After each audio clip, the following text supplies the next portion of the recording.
Të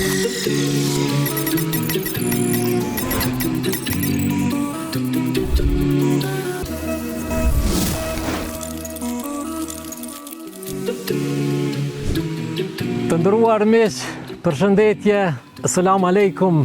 Mirë se po takohemi në një tjetër emision të ri, këtu në ekranin e PIS TV-s. E ku ka me kënaqësi se sa gjatë gjithë kësaj stine të bukur të verës, ne të takohemi në për ambiente kaq të bukura siç është ky në parkun Arbëria në Prishtinë dhe në parqet gjithandej Kosovës sonë të bukur, në për xhami të ndryshme, në për vende pra ku zhvillojmë biseda dhe vizita me mysafir të ndryshëm, e sot nuk do të mungojnë të tilla rubrika. Rubrika e parë ka të bëjë me materialin e safave, rëndësia që safat kanë për plotësimin e namazit, pra në për xhamiat tona. Do flasim me hoxhin e nderuar Lokman Hoxha vetëm pas pak.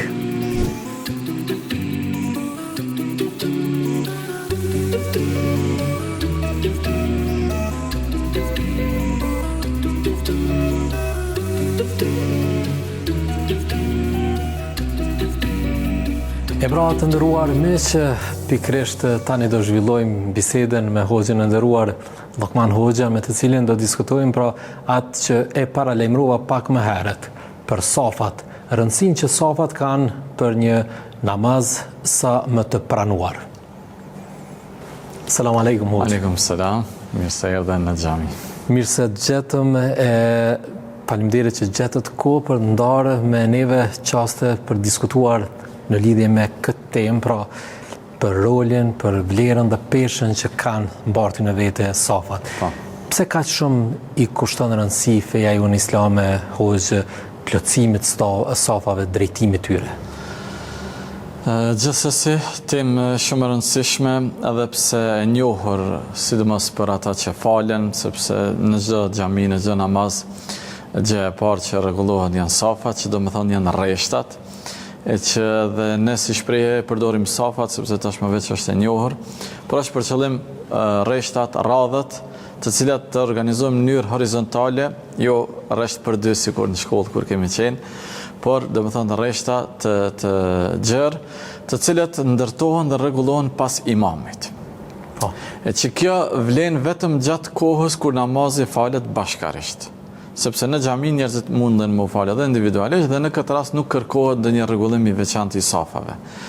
Por kur imami fillon me fal namazin e farzit me xhamat, që themi namazi kolektiv, atëherë i gjithë xhamati, kudo që janë në përçoshët e xhamis nëpërmes, duhet me u afru dhe me u rreshtu pas imamit.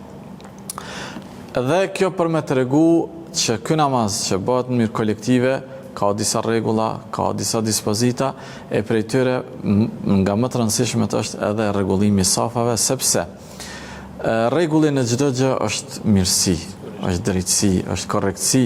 Në veçanti kur jemi në namaz, kur jemi në një adhurim kolektiv, sikur që është namazi si adhurim ditor, nuk do të kishte kuptim me u bë adhurim kolektiv i përbashkët edhe secili me u fal si do ta.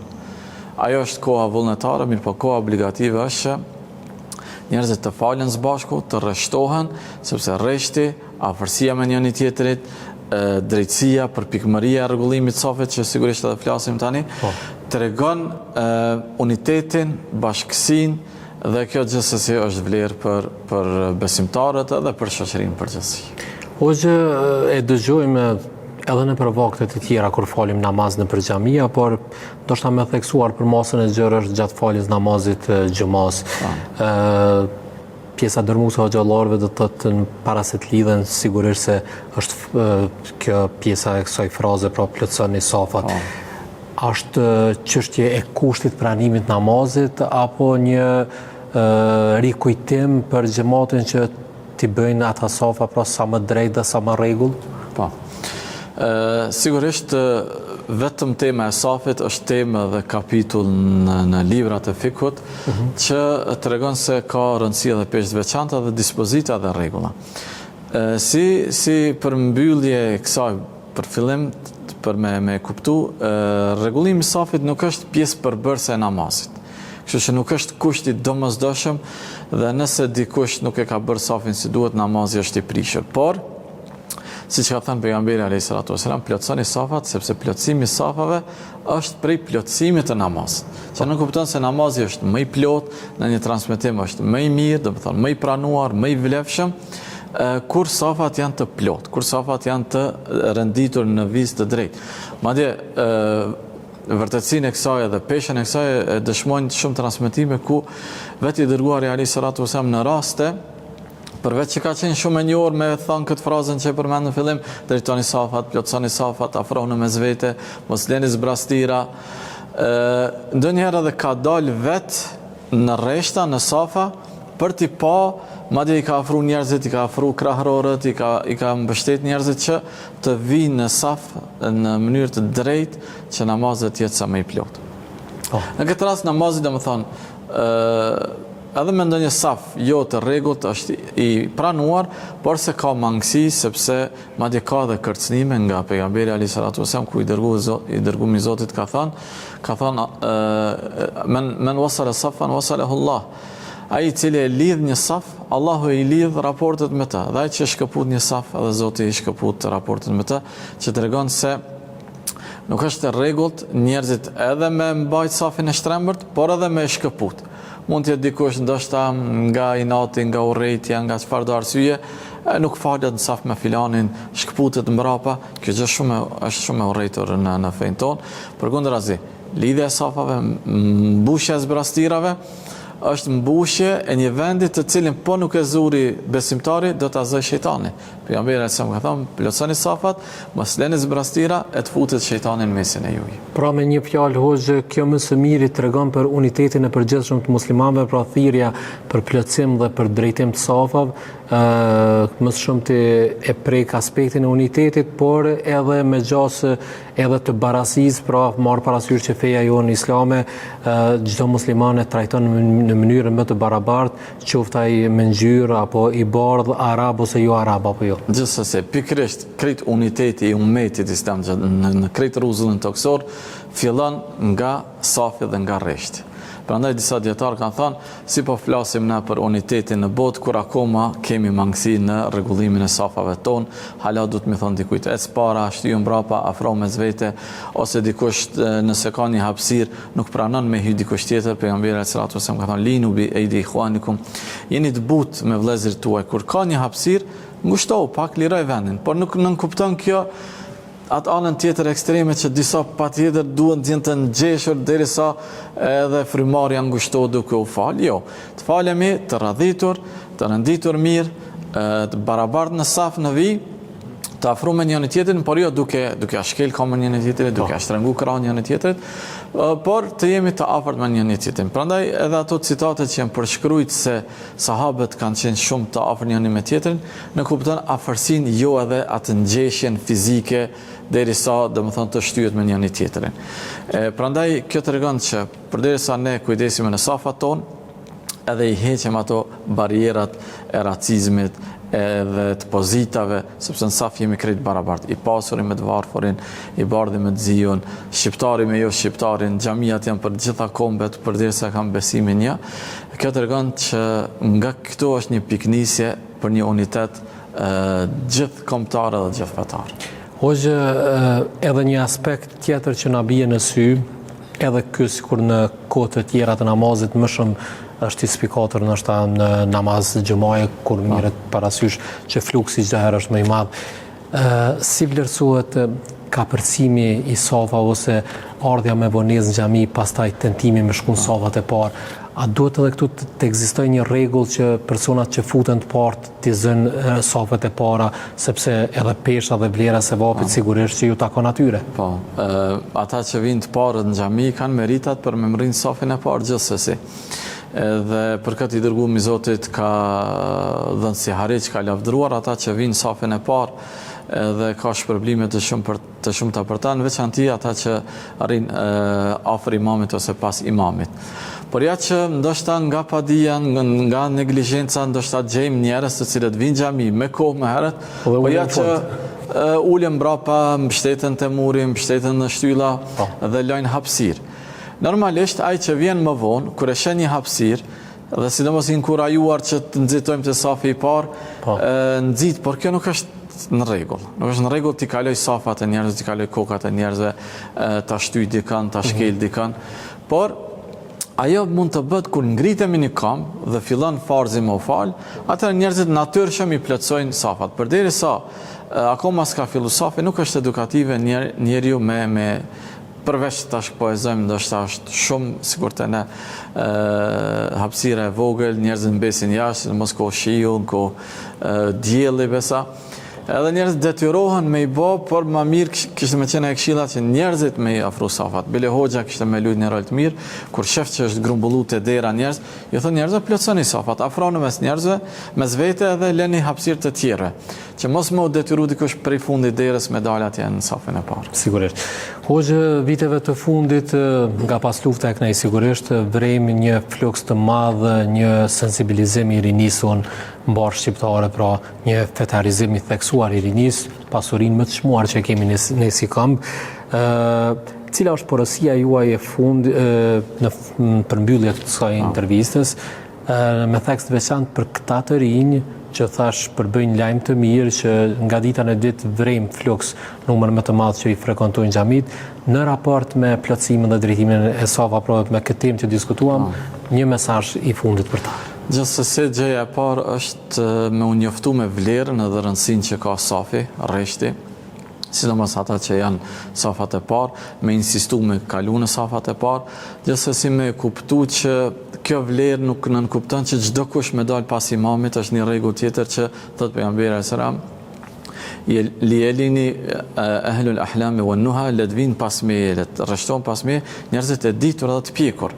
Sepse ndodhi imami me gabu diçka dhe ti nga entuziazmi me u fal mas imamit, mas ne çka bën. Kështu që lej hapësinë njerëzve të ditur, të lexuar, të shkolluar pas imamit. Por kjo nuk nënkupton që me lën safin, safi është mjaft i gjatë, me insistu me i plotsu safat, mos me bë shkputje të safave, me i plotsu safat e namaz, dhe krejt kjo me përmbyll ndoshta me konceptin e safet ato që dhe nisën fillim, që Zoti i Madhënuar më thotë wa'tasimu bihablillahi jami'a, dhe të gjithë kapuni për litarin e Allah, të gjithë jeni të unifikum, të gjithë jeni të bashkum, e që këtë ka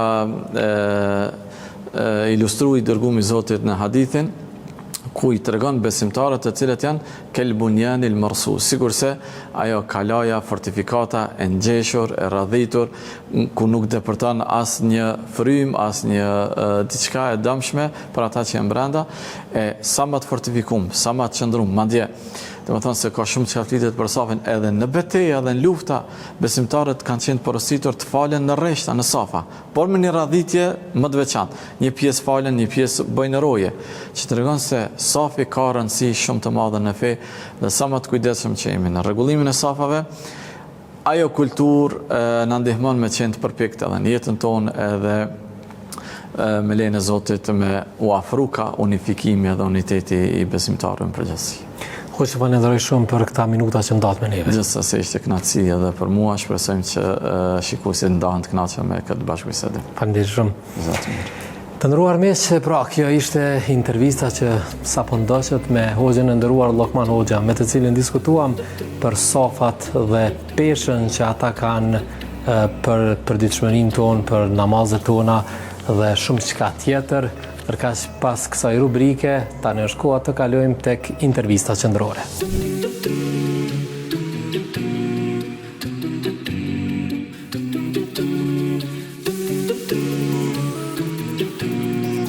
Asalamu alaikum të nderuar miq, ja ku po takohemi pra në këtë pjesë ku rëndom zhvillojmë intervistën në kuadër të emisionit Freskia Verore, sidomos pra ashtu siç po zhvillojmë në çdo epizod pra të këtij koncepti veror, temat që kanë të bëj me stinën e bukur të verës, padyshim ato që duhet spikatur dhe nuk duhet neglizhuar, e njëra nga to është edhe leximi, rëndësia që leximi mbart në vete.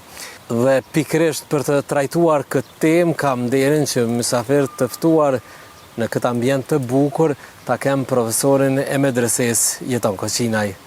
Nderuar, mirë se erdhe në këtë trajtim. Faleminderit, mirë se ju gjej dhe mirë se vini në vendlindjen time për të na sjellë freskinë tuaj verore. Faleminderit.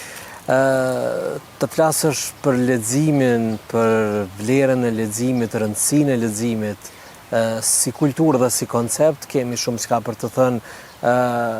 Si mendoni ju, si qëndron leximi në kohët e sotme, në ditët moderne, duke pas parasysh çdo herë faktin që sikur e kemi një ndjesi që ka kaluar në rand të dytë apo të tretë nga ndikimet e jashtme që po ndodhin.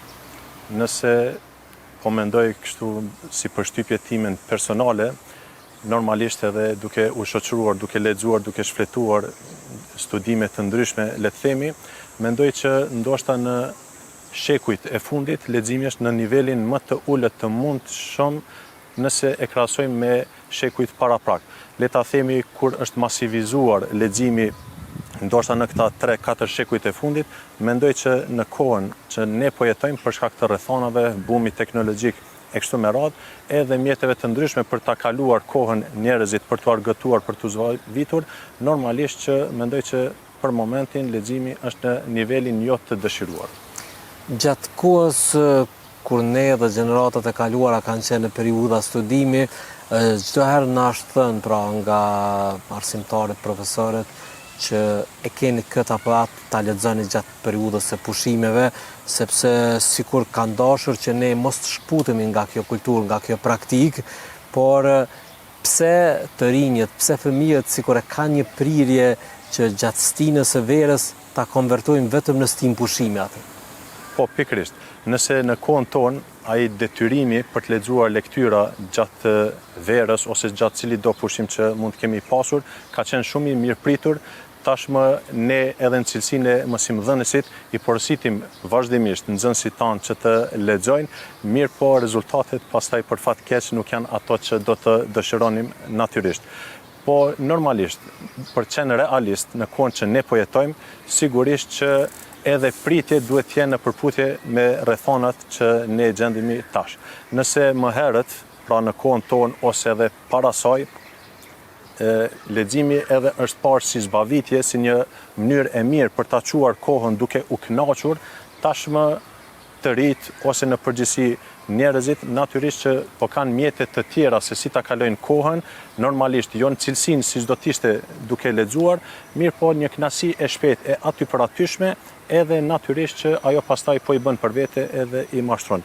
Mbase do ta krahasonim me një ushqim të pashëndetshëm që është i shijshëm, edhe ti e merr dhe kënaqesh teksa ushqehesh me të, mirë po në plan afatgjat normalisht që ajo do shkaktoj pasoja të ndryshme. Të njëjtën do ta thoshim edhe me përdorimin e telefonit ose të gjërave të tjera që e pamundsojnë leximin ose që e reduktojnë atë. Normalisht, ndoshta kënaqësi të përkohshme ofron shumë më shumë kjo tjetra se sa leximi, mirë po lumturinë që e ofron leximi natyrisht që është më e madhe se sa kjo tjetra. Vlerën dhe peshën që leximi mbart në vete, besoj që nuk e kontestojnë edhe ata që nuk lexojnë, por cila është konkretisht kjo rëndësi në kohë vere, në kohë pushimi? Natyrisht, nëse pajtohemi se në parim, leximi është i dobishëm e i mirë për gjatë gjithë vitit, për gjatë gjithë jetës madje, dhe sidomos leximi do të ishte më i mirë pritur, sidomos gjatë pushimit të verës ose gjatë pushimit dimëror, sepse mendja tashmë është më larg shpërqendrimeve dhe obligimeve shkollore, po flasim për nxënësit, dhe cilin do libër që do ta lexonte, do ta përjetonte më shumë, do të ishte më i përqendruar dhe rrjedhimisht edhe kënaqësia e të lexuarit do të duhet të ishte më e madhe. Mirë po natyrisht, nëse flasim e terma të sportit, për shembull një sportist nëse do të ushtronte 9 muaj gjatë vitit dhe për të pasur atë formën e tij, fizikun e tij tamam si duhet me parametrat sportiv, atëherë çfarë do ndodhte me të nëse nuk ushtron le të themi për 3 muaj gjatë verës, normalisht se do të shtonte ca kile në trupin e tij dhe kjo nuk do të ishte e mirëpritur natyrisht. Dhe e njëjta gjë do të thoshim ndodh edhe me trurin. Nëse ato fjalët e bukura që ka gjuha shqipe, siç janë mendje holl, mendje mpret, e mendje mpretësi, atëherë do të zëvendësoheshin me fjalët të tjera shqipe që nuk janë të kësaj natyre.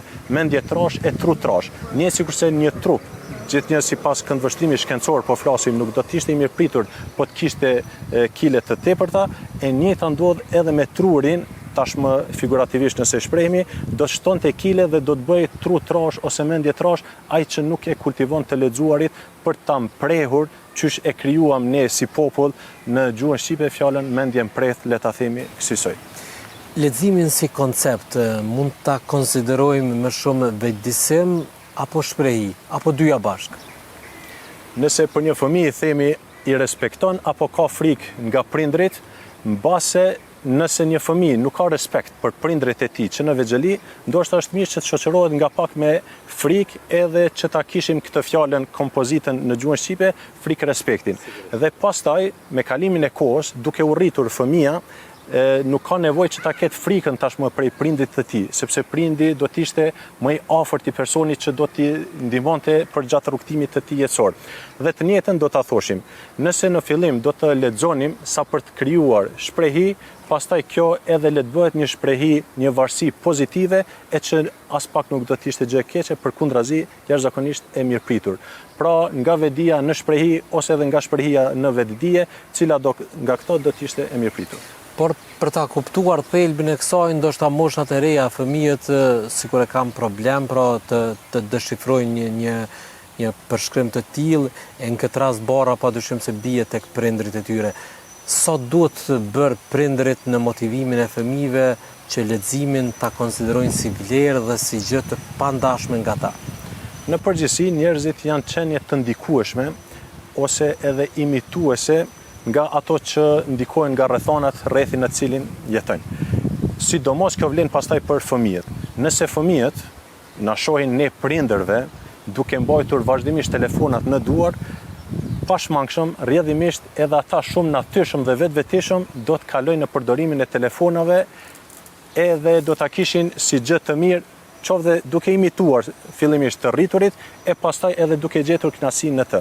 Dhe kundërta do të ishte nëse ne kujdesemi që të kultivojmë të lexuarit e që kjo pastaj ngërthen edhe dobi të tjera pastaj, duke krijuar disa kënde ta zëm në shtëpi me libra aty këtu, duke i mbajtur ne në përduar librat duke lexuar, natyrisht që do të mrekulloheshim pastaj nëse i shohim edhe fëmijët ose anëtarët e tjerë të familjes duke lexuar edhe ata sikurse ne atëherë.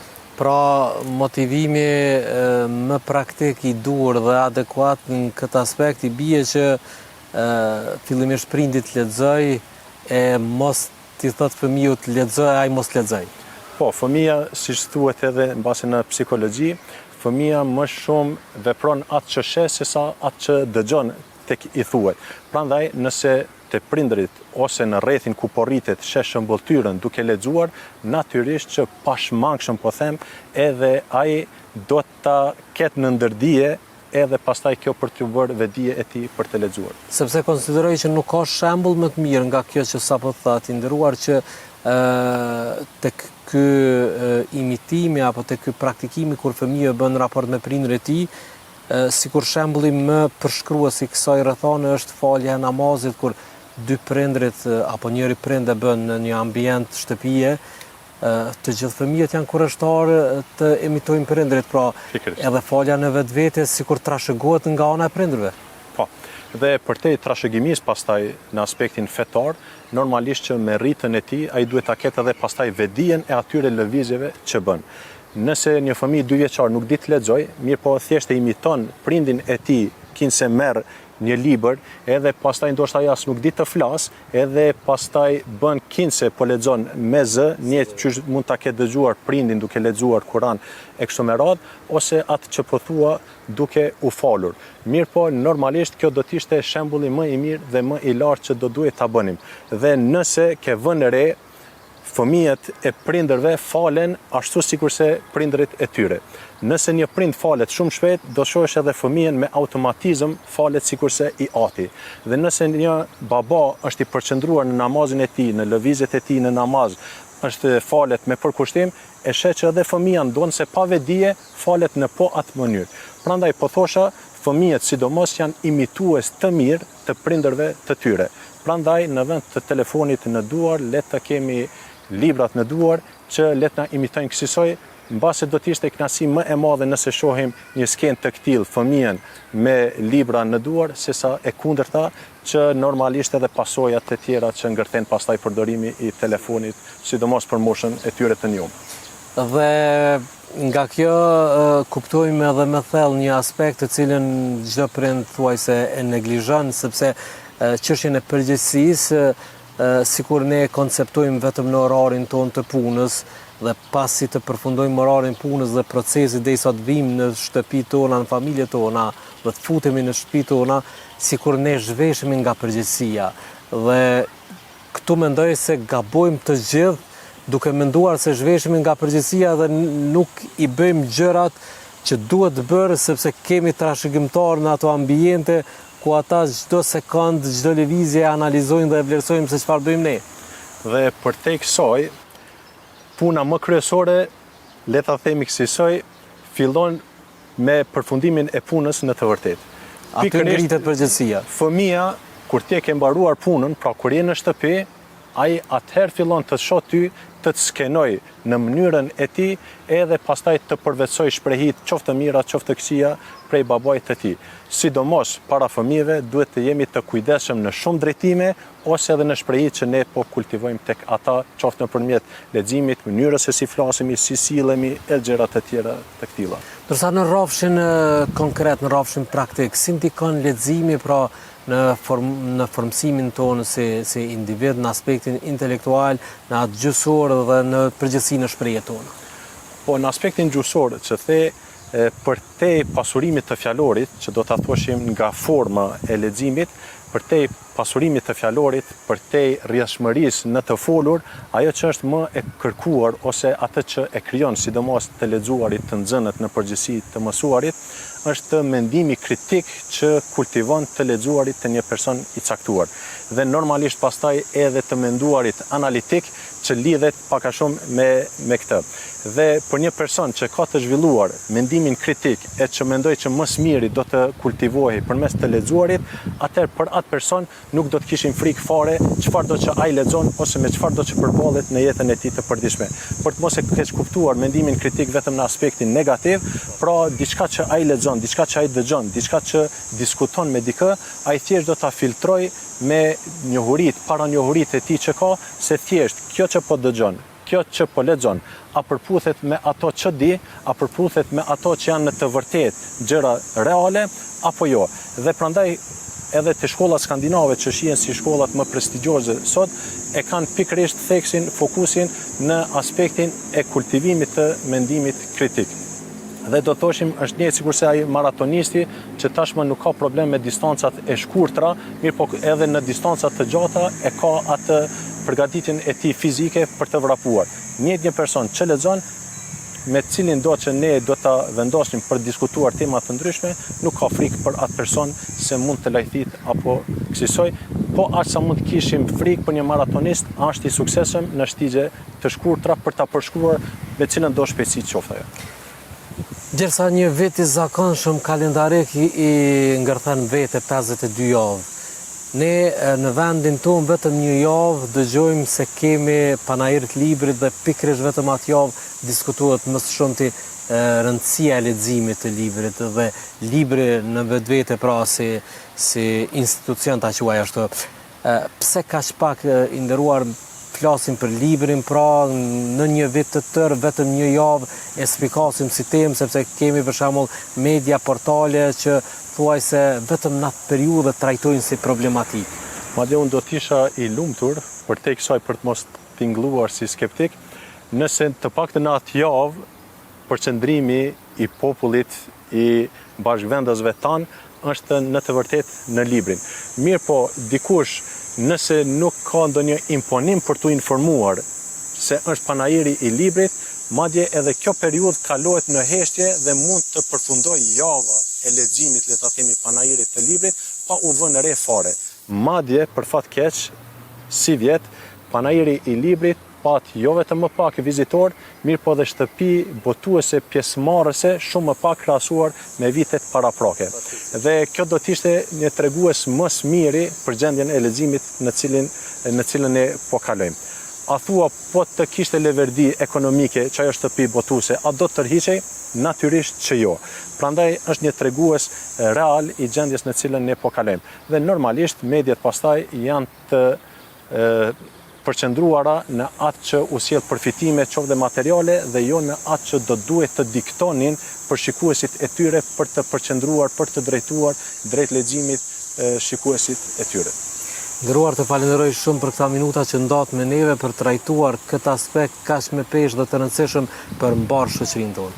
Faleminderit, kënaqësi gjithmonë për bashkëbisedime të tilla me theks për tema të këtilla.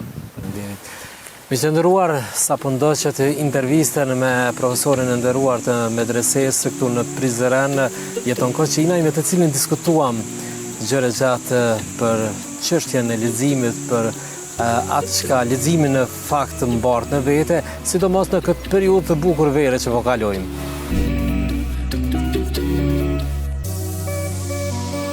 Nderume, sa jena si popull të respektuar, sa është respekti në ditët e sotme pra prezent mesin tonë?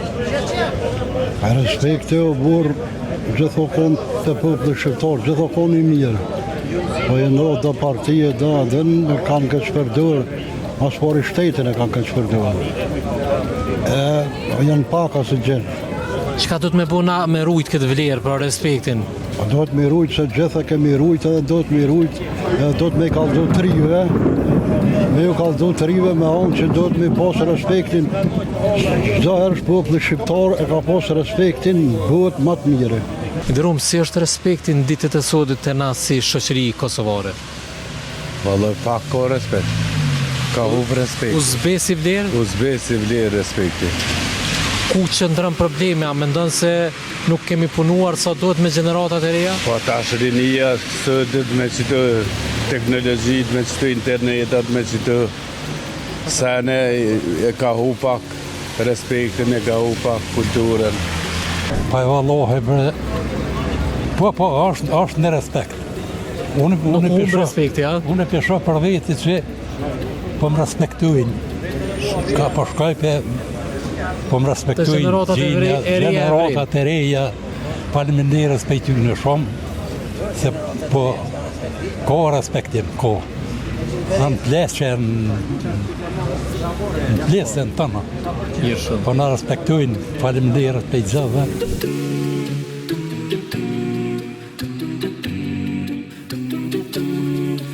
E pra të nderuar, me që pas mendimeve që ndoqen pra nga qytetarët tonë në lidhje me respektin në vetvete pra që mbartë si vlerë, me theks të veçantë tek ne shqiptarët si popull, tani është koha të zhvillojmë intervistën me mysafirin tonë, me hoxhën e nderuar Jahir Beqiri. Selam aleikum hoxh. Selam alhamdulillah. Hoxhë, të flasësh për respektin, padyshim se kemi shumë çka për të thënë. Si mendoni se çfarë vlere ka pasur e çfarë ka sot respekti në shoqërinë tonë shqiptare? Bismillahirrahmanirrahim, alhamdulillah, salatu wa salamu ala rasulillah. Po duke falenderuar Zotin xhaleshanehu, gjithmonë feja ka qenë vlerë. Është edhe do të jetë deri në kiamet. I lumi ai që e praktikon. Prandaj te ata që ka besim, ka burni, ka respekt, ka mëshirë, ka butësi, ka nder. Me një fjalë, gjitha të mirat janë tek besimi. Por një njeri i cili nuk ka besim, asnjë prej këtyre virtyteve të shtrejta e të çmuara nuk ekzistojnë. Prandaj, me ardhjen e besimit islam në trojet tona shqiptare, pra më të vërtet i është dhënë edhe jetës kuptim. I moshuri respektohet. I vogli mëshirohet. Duke nisë nga fjalët e pejgamberit alayhis salam ku ka thonë, nuk është i imi ai i ri që nuk ka respekt ndaj të vjetrit. Edhe nuk është i imi ai i vjetër i cili nuk ka mëshirë ndaj të riut. E kjo nuk kupton që i vjetri kur hen në autobus, i riu e reja du të më quë. Sigurisht. Mi a liru venin. me ndihmu të vjetrit. Po edhe të vjetrit do të kenë mëshirë e jo në mënyrë arrogante, të nuk den, të largohë, të s'kje qka lyp, të kje nevoj hala me mësua shumë, po do më hanë në mënyrë të but, do t'jë afrohem, sepse etika, sjellja është virtut e islamit. Pa fe nuk ka respekt. Sigurisht. Po respekti hoxhnive na ka karakterizu ndër vite, pra ndër breza, me gjeneratat të tëra, pra kemi ditë ta vlerësojmë, ta çmojmë edhe me të vjetrin, pra po edhe familjarin, prindin, përgjithësi. A mendon se viteve të fundit sikur kemi pak një zbejet kësaj natyre?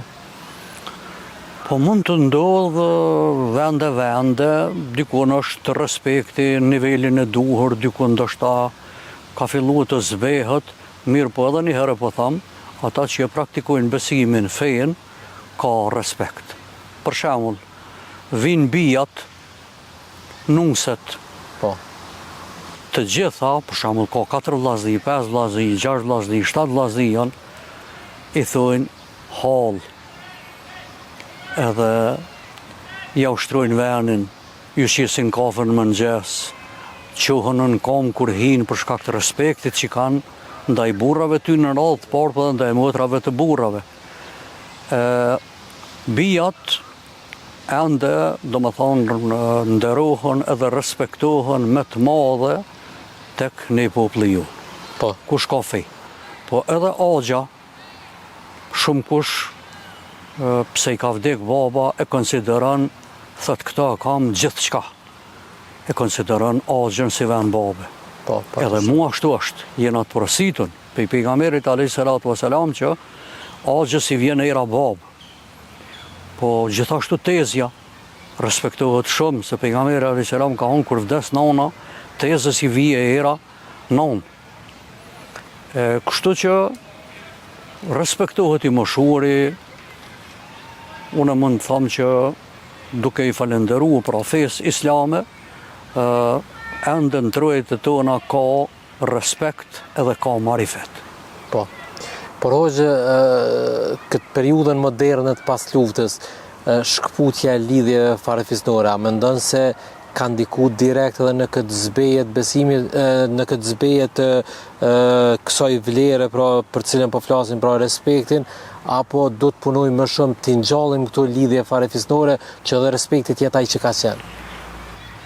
Po ata të cilët e praktikojnë fejen, vetë feja i motivon sepse nuk ka mundësi njeriu në të njëjtën kohë me qenë edhe fetar, po edhe mos me qenë njeri i respektueshëm ndaj të tjerëve. Sepse ai nuk e ka kuptuar fejen seriozisht, një i tillë që sillet keq ndaj të vjetrit, apo ndaj kojshis, apo ndaj mikut, apo ndaj shokut, apo ndaj dikuj, respekti do të jetë respekt. Femrat tona ende kur hinë mashkujt, qohën në kom për shkak të respektit. Sigurisht. Gjithashtu ka plot që praktikojnë në mëngjes kur qohën i ledhatojnë prindrit e tyre ja u pudh dorën. Po. Edhe kjo është pej feje. Mirë po, ka disa që ndoshta nuk e kanë praktikuar fejen në për shtëpitë e tyre, edhe kanë dalë jashtë, ndoshta me decenje, kanë filluar të marrin traditat e të tjerëve, e mund ndodhë që në disa troja apo vende, kjo është zbej. Mirë po prapë se prapë mund të thamë që duke i falenderuar Zotit fjalëve profetike, ka respekt tek populli jon. Sigurisht. Nga njëri tjetrit.